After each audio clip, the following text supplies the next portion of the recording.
Hi, my name's Adi Cotton and I'm going to do a review on this Aprilia RX 125. Now, this is made specifically for teenagers, 17-year-olds. But some of us old guys like these bikes as well. It's got the looks, got the styling, but is it any good? We'll give it a look. Watch on.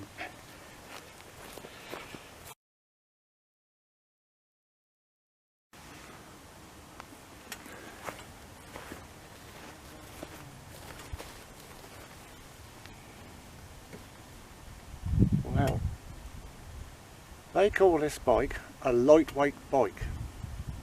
4-stroke, usually a little bit heavier than 2 strokes, but for my liking, this is about 50 pound too heavy.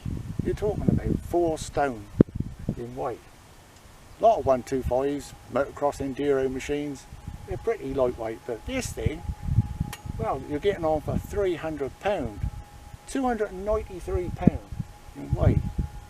Now, to me, it's way too chunky for a bike of this size, and also it's got to carry that weight.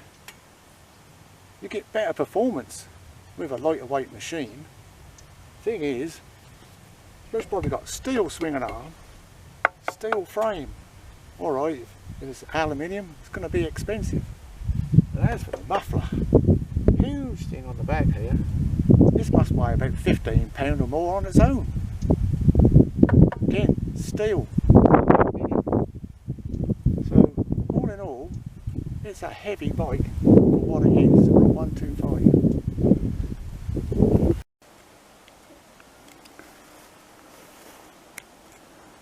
Well, you've got to admit, it's quite a looker.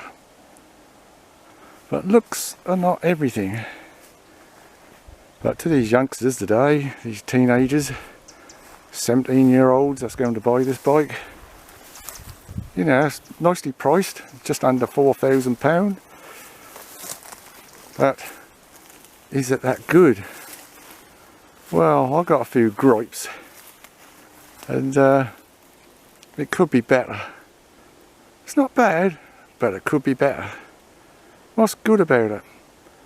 Well, it's got a lively engine, you know, decent power for a 125, it's got good brakes, but all in all, there's so many little things that could be so much better.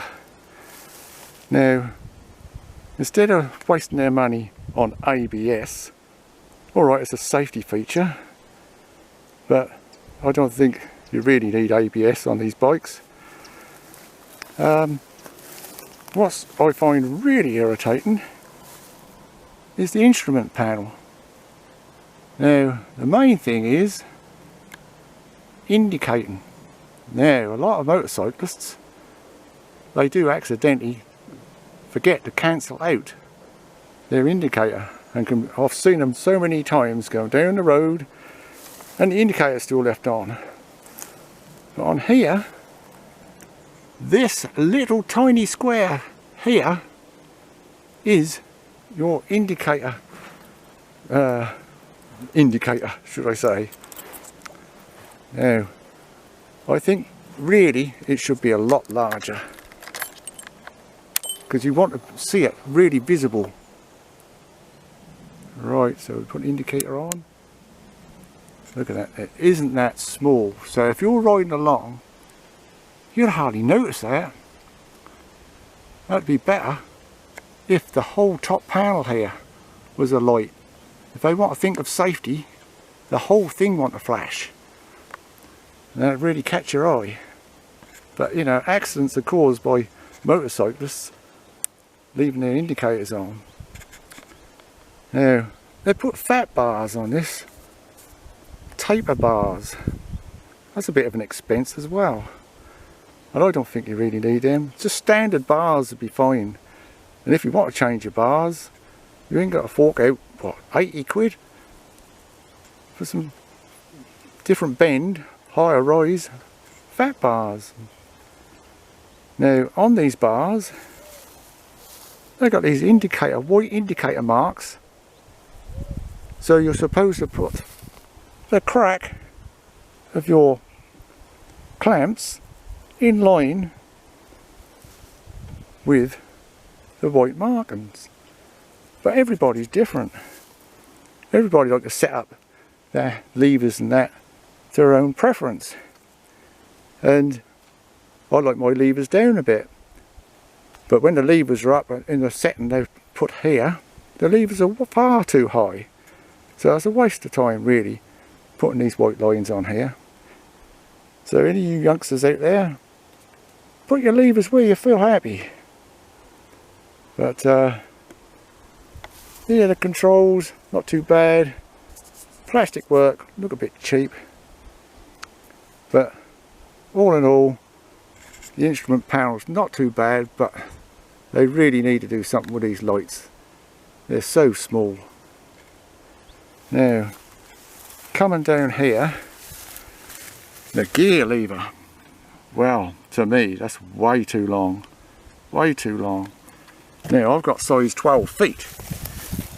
Right. And you put your foot in the right position. Look, my toe has only sort of got up nicely now. But that lever should be a little bit shorter.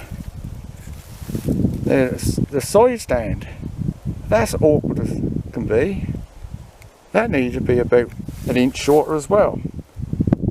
When you're on the pavement and you're trying to, if you're not sat on the bike and you try and put the side stand out, you've got to lean the bike over the other side slightly to move it. And that could be a bit top heavy, so the whole bike could go right over if you're not careful and fall over the other side. So you need a lock. They need to knock at least an inch off that side stand. Really awkward. What? I'm griping so far. Yes. Another gripe is this.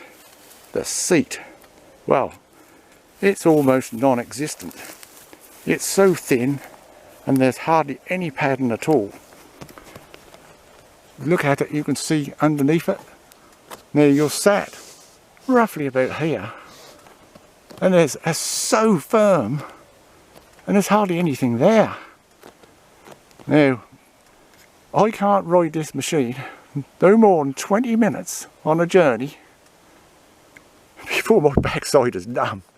It's just horrendous. It's narrow, as for a dirt bike. And yes, if you're doing some motocross or enduro, might be fine because you'll be on the pegs most of the time. But if you want to use it on the road and go any distance at all, well, it is a real pain. So I have made up a fresh seat.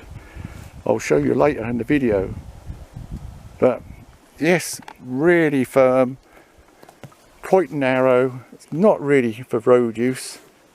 It needs to be at least another 4 inches, 2 inches either side here to get some comfort and nice softer foam on it. Yeah. Now, also noticed along the roads, riding along, even small country lanes, the suspension is so hard, really hard. It's oversprung. The rear end, it doesn't really soak anything much, and it's just a real bumpy ride. And of course the seat don't help either. So what does help a little bit is if you've got one of these. Now underneath here there's two 30mm nuts under here locked together. Very difficult to get this in here, but you can do a couple of turns this side, a couple of turns the other side, and you can gradually undo that a few threads, and it has helped a bit, so it is a little bit softer. So I am getting a little bit better ride on the road. The forks, they're stiff as well, and they hardly move.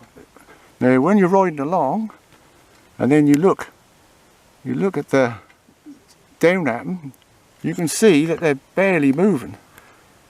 There's a lot of transmission of bumps in the road going up through the whole front of the bike, and the handlebars are going up and down instead of the suspension absorbing everything. So it's really what softer springing front and back. Perhaps a little less damping on the front. I think I've got 7.5 weight oil in those, but you can knock that down to 5 or 2.5. But this bike might be alright for green laning, it might be alright for a bit of dirt riding, but all in all, it's too hard, much too hard. But what else can I gripe about? I think that's it. I think I've covered my gripes. Now, when I got this machine, the first 20 miles, well, that sounded like a bag of nails, and I was a bit concerned. So I checked the oil the next morning. I left it overnight and checked the oil, because I just felt like that was low on oil. But that's most probably just the bike need loosening up. Well, anyhow, you can't really see this side, so I shall turn the bike around. Okay. Right, now here we are.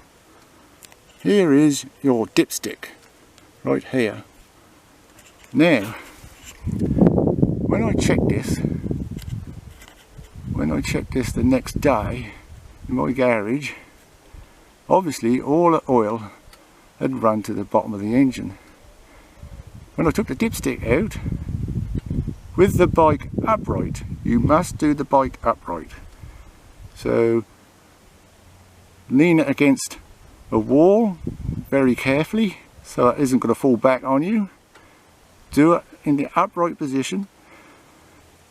Take the dipstick out, clean it, screw it all the way back in, unscrew it, take it out and get your reading.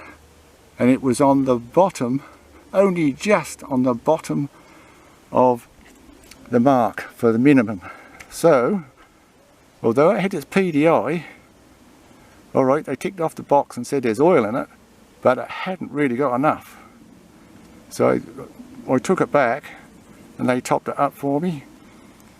And anyhow, the bike has done a few more miles now and the engine seemed to make less noise. So it does seem a little bit better now. But remember, you mustn't check the oil on the stand, because on the stand it read correct. But if you read in the manual, it tells you bike must be upright to get the proper reading, and that should be on the higher level on your dipstick. So keep an eye out for that, not on the side stand. Okay, it's just a little something to look out for. Anyhow, that's me gripes out the way. What do I like about this machine? Well, it's fairly potent and it goes along fairly well. Yeah, it's a lively little engine, and you can cruise along back roads 50 mile an hour, no trouble at all. That'll go, I've had it to 60 mile an hour, but I don't need to go any faster than that. I don't go on the big roads, and most probably do 70, 75, but I'll be buzzing a bit fairly. But like I say, the brakes are good, it handles quite well, looks a nice machine until I put my new seat on, which I've made just for myself purposely. Anyhow, the seat is really good for me now. I can ride for an hour, no numb backside. Mind you, it's a bit high because it's not a proper metal made seat. I've made it out of wood, believe it or not, and I stuck my own foam on top. Whatever, it's higher, it's more comfortable for me. Trouble is, I'm so tall, I'm 6'4", doesn't help me at all. I'm like a grasshopper on most bikes.